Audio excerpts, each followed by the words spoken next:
সোনাইমুড়ি উপজেলা স্বেচ্ছাসেবক লীগের আহ্বায়ক দিলদার হোসেন নোবেলের সভাপতিত্বে উপজেলা স্বেচ্ছাসেবক লীগের যুগ্ম আহ্বায়ক মোহাম্মদ নূর উদ্দিন শামীমের পরিচালনায় তীব্র গরমে তৃষ্ণার্ত পথচারী ও শ্রমজীবী মানুষের মাঝে সোনাইমুড়ি বাজারে বিশুদ্ধ পানি, খাবার, স্যালাইন, তরমুজ ও হাত পাকা বিতরণ করেন। এই সময় উপস্থিত ছিলেন নোয়াখালী জেলা স্বেচ্ছাসেবক লীগ নেতা মোহাম্মদ আব্দুর রহিম শামীম, সোনাইমুড়ি পৌরসভা স্বেচ্ছাসেবক লীগের সাধারণ সম্পাদক শেখ সালাউদ্দিন মিলন। গরমে যারা অতিষ্ঠ খাবার সেটাই সংগ্রহ করুন, নিবারণ করুন।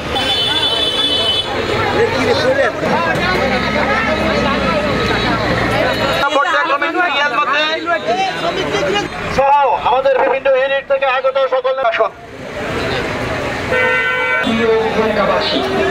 আসছে পয়লা